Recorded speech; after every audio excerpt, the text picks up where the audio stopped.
She never told you she was proud of you. Not once. But every single night, before you woke up, she was already awake, folding your clothes, packing your bag, whispering something under her breath that you never heard. What was she saying? You'll understand by the end of this. His name was Daniel, 26 years old, living in a one-bedroom apartment that smelled like takeout boxes and broken promises. Every morning he'd look in the mirror and see someone he didn't recognize, someone tired, someone small, someone who had somehow become the person he swore he'd never be. He had tried. That part is important. He wasn't lazy. He wasn't careless.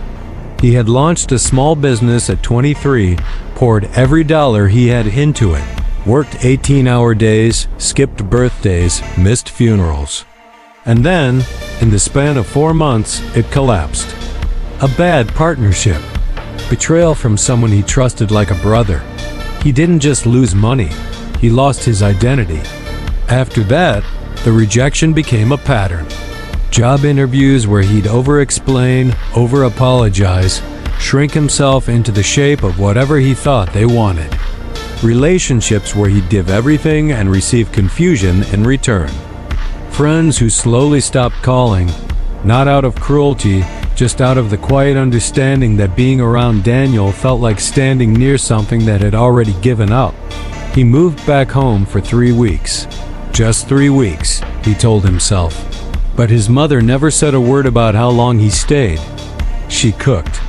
She moved around him like water around a stone, gently, without friction.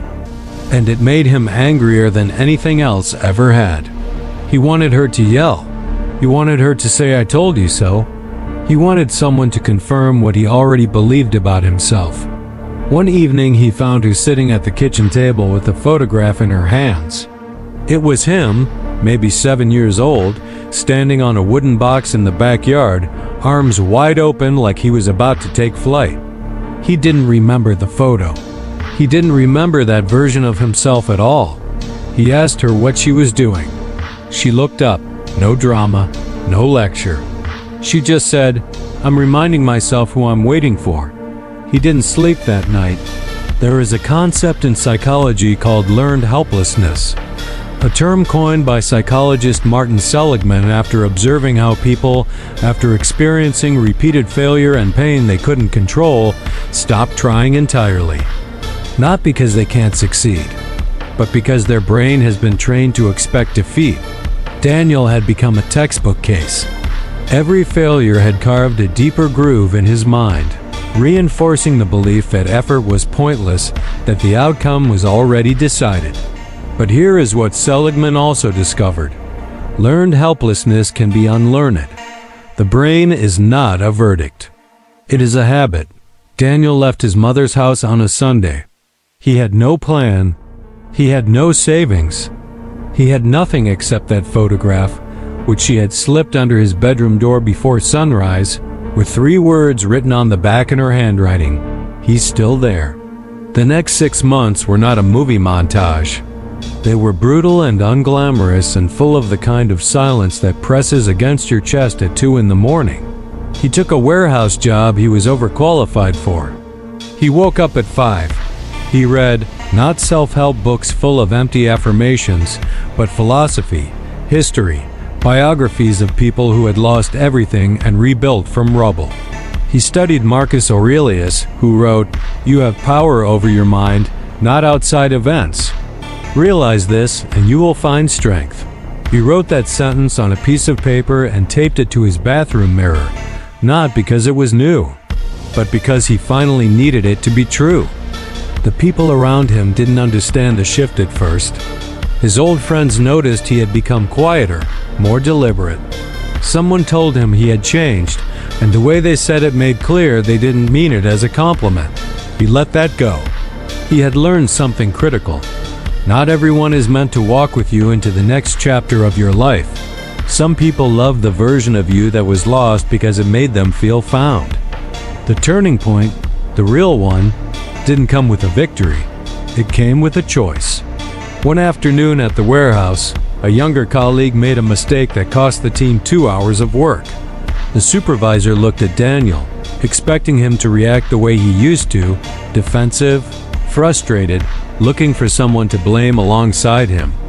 Instead, Daniel looked at the younger man, who was pale with embarrassment, and said quietly, "It's fine. Let's just fix it." That was it. That was the moment. Not dramatic. Not cinematic. Just a man choosing, in a small and ordinary situation, to be the person he was capable of being. Because transformation doesn't announce itself. It accumulates in the seconds where no one is watching, in the choices that don't seem to matter, in the discipline of doing the right thing when the wrong thing would have been so much easier.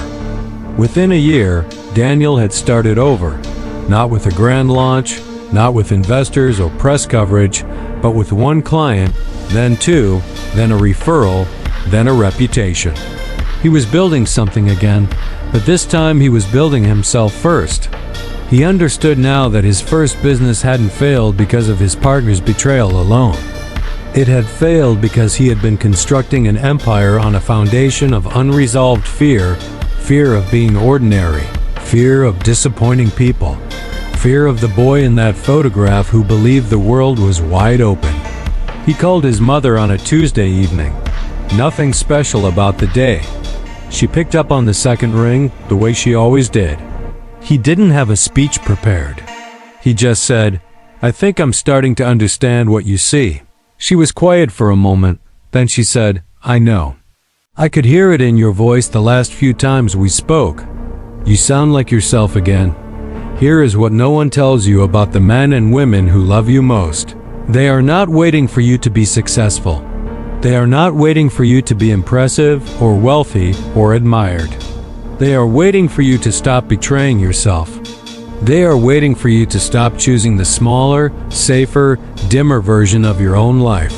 They have always seen what you are capable of, and they have been quietly, patiently, sometimes heartbreakingly holding that vision on your behalf for the days when you couldn't hold it yourself. Your mother, or whoever it is in your life that holds that photograph of who you used to be, who you could still become, is not naive. She is not delusional. She has simply refused to let the world's version of you replace her own. The question is not whether you are capable of becoming that person. The question is whether you are willing to do the unglamorous, invisible, daily work of becoming him. Because somewhere someone is still waiting. Not for your perfection, not for your success. Just for you to wake up